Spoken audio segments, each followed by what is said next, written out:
Hi, so it's Fraser Malcolm here, head professional at North Berwick East Links, or the Glen Golf Club, and I am going to do a run through of what I'm using this year, and then also I want to show you near the end a set out of interest that I used to use back in the day, which I found in the attic and is still in good nick. First thing is I've got a sort of a contract with Wilson to play the clubs this year. Had it last year as well. And I'm really happy with that because I used to use Wilson when I first started as a pro, and to me Wilson's always been a really good solid brand, and if you've grown up a certain age you kind of realise that there'll be younger people probably coming through that maybe all they've known about is TaylorMade and Callaway and Ping and things like that, and they don't even consider Wilson, and they're really turning into a great iron company. They've always been a great iron company, and they were good with woods at one time as well, but they've kind of been overtaken a bit with that, and they're now almost going down I would say the sort of mould of Mizuno, where they're becoming known as a really good forged iron company and high handicap players iron company as well.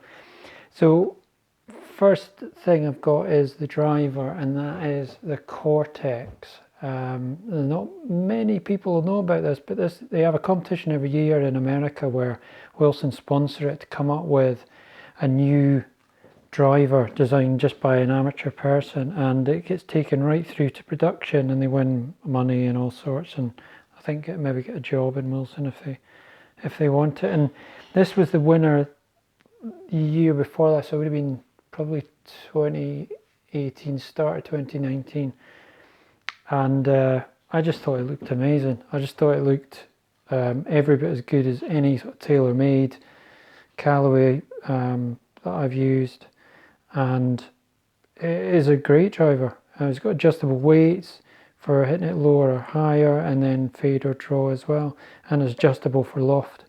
And I've got the Atmos Fujikura 65 stiff in there. It's a little bit shorter than standard, and that just helps keep a bit better control of it. It's been for me quite a straight driver, and some of the figures I've got in the swing room and Skytrack have been every bit as good as all the best drivers that have just come out, so I'm happy with that. And then I've got, just recently, I've hardly hit this on the course, but the Maverick 4-wood. The Wilson D7 woods that they did, just a bit too closed for me. I need something that looks a little bit squarer, that is not going to feel like it's going to go left on me. So this is the Sub-Zero Maverick 4-wood actually I went for. Just a smaller head, I think fractionally shorter than the 3-wood, in length, 16.5 degrees, and just for a bit more control. As I say, I haven't tested it out enough. It goes pretty well in the swing room, and I've hit it a little bit out in the course and hit some good ones, but I suppose the verdict's still out on that one. I do like it though. And then to kind of match that, I got the Maverick Pro Hybrid, because again there was none of the actual hybrids that Wilson did that I personally liked. I think they're really good for certain category of player, but anything that looks left just scares me a bit, and I want something to just sit nice and square, and this Maverick Pro was the one I went for, and I really like this. This goes really well, good yardage, and feels great, looks really good as well.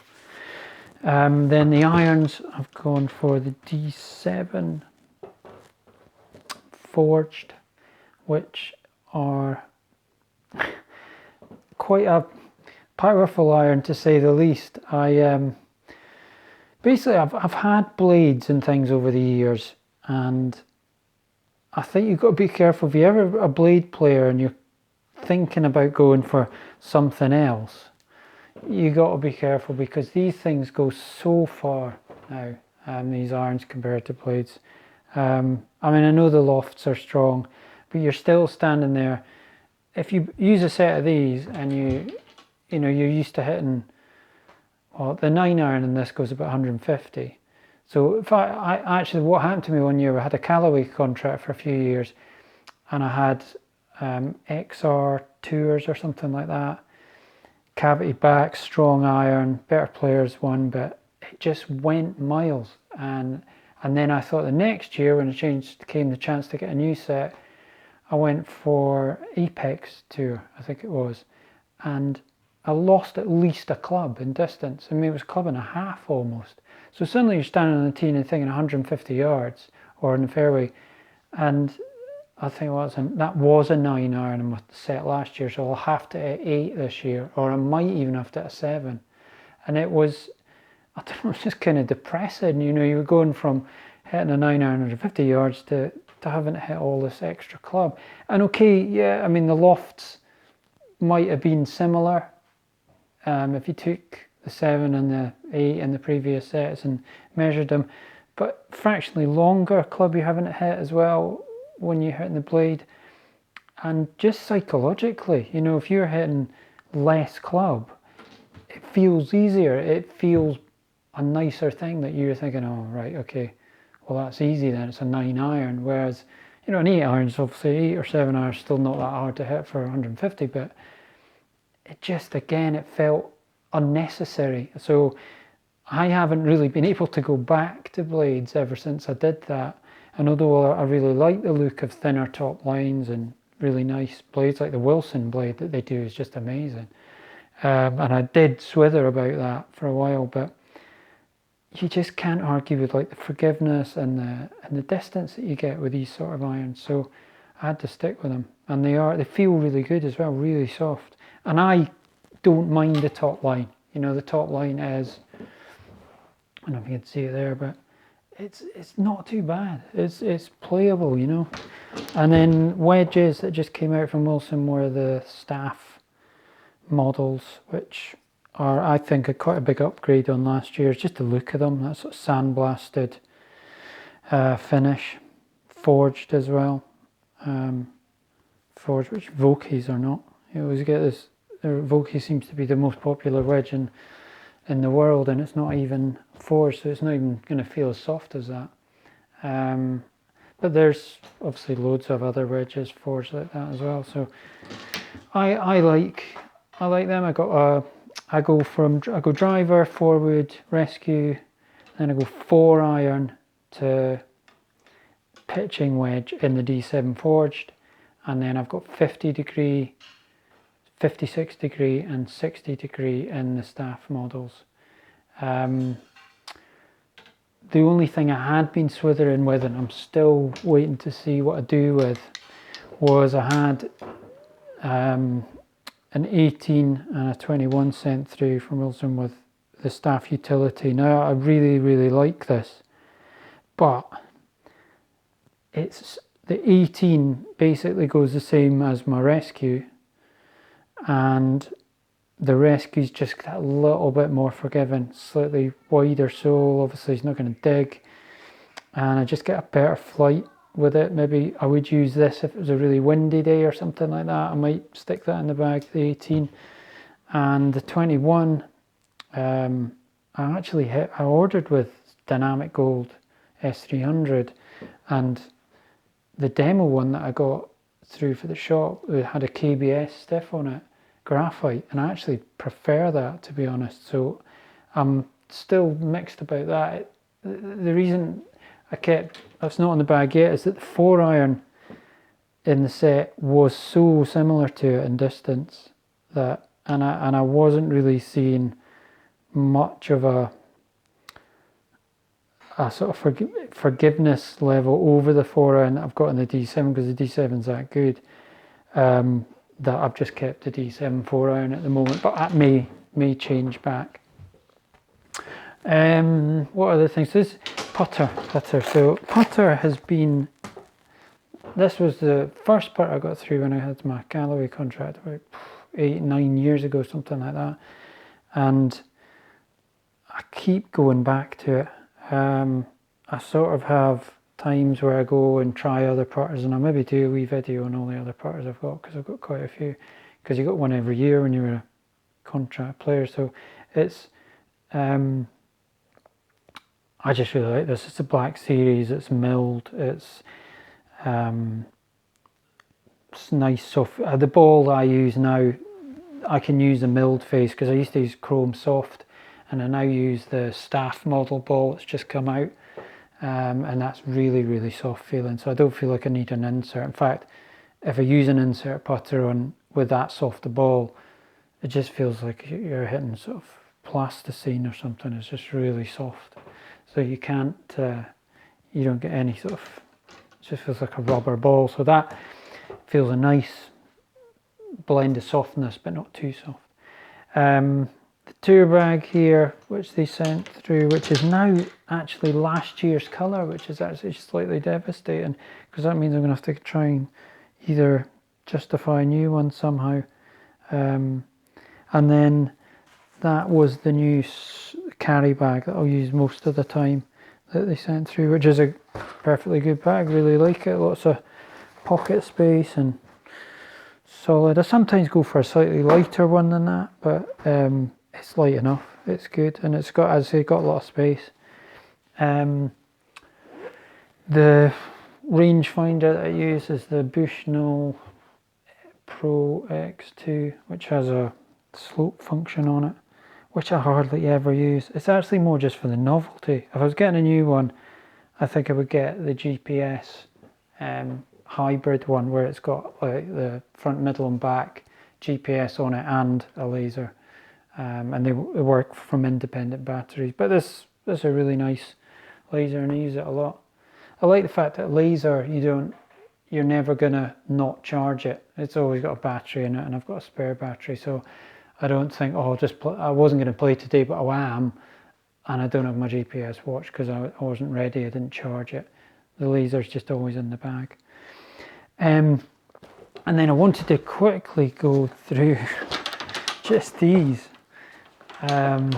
Came across these in the loft when we were clearing it out recently, and this is a set I used. I've worked it out that these are from about 1996, and they're called Staff Tour RM, and nice sort of cavity forged iron, with the fat shaft, slightly revised fat shaft, which was a wee bit thinner, so it was 450mm, and it I used these clubs for quite a long time, and then they were out at in-laws holiday home in Portugal for about 13 years, so they never really got used. I used to use them once a year when I went out there to play a few rounds, and I really liked them. There's a 3-iron in there, which was probably the last 3-iron that I ever had, and then I had Callaway Big Bertha Heavenwood, which I really loved. This is when hybrids were sort of in their infancy, and that was an absolute beauty. Really nice noise it made, just real sort of responsive sound. And then I had this, which I'd kind of forgotten about as well. I had the Cobra Gravity Back 3-wood. It's a strong 3, 13 degree, with a steel shaft in it. I couldn't get off a steel shaft 3-wood for a while. The steelhead 3 for a long time. Just the flight I got with steel shafts as opposed to graphite 3-woods was just so much better in it. That one was, I remember, a bit more severe. I think that's why that got taken out to Portugal rather than kept, because I liked it, but it was just, you needed a good lie. And I suppose out in Portugal you got the ball sat up a wee bit more in the fairway, so I could use it a bit more easily there. And then the driver, which I absolutely loved this driver, the Burner TP it was called. So it was a slightly better player's version of the Burner, and it sat slightly more open. It was a 460cc head, so it was still a reasonably big head at the time, got to the max. And I used to love this wee badge that TaylorMade put on their TP clubs.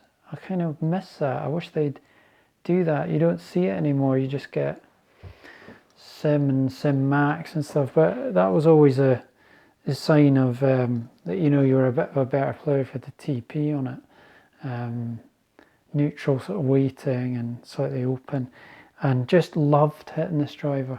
Just looked forward to hitting it all the time. And I haven't had many drivers like that where you've liked it as much. But I mean, as a club pro, you kind of always get seduced by the new ones, and so that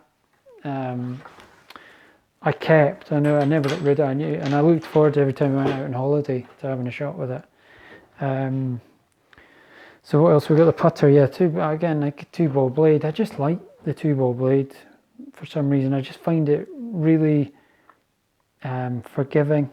I remember we had a putting mat in the shop in the Westlinks when I was an assistant, and it was about 6 feet long or something. And this was the first putt I'd ever did 100 putts in a row with on that. And I thought, well, if I can do that, then that's the one for me. And I've kept that sort of style for pretty much right through, although I've dabbled with lots of other ones. This feels a little bit light and maybe a bit soft now, especially when I was saying about the ball that I use. So I don't think that'll probably make a comeback, but I'll just keep it. And then just the bag as well, just to see that. And then the Nike Golf, early days of Nike Golf.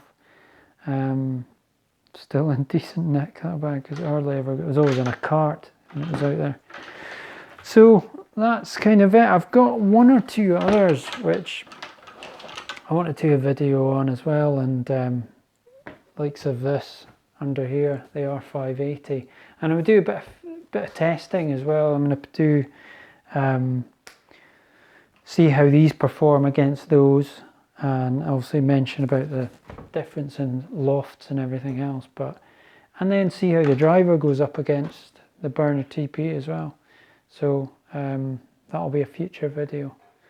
But I hope that was reasonably interesting, just to see, you know, new to old and what I'm using. Okay, cheers.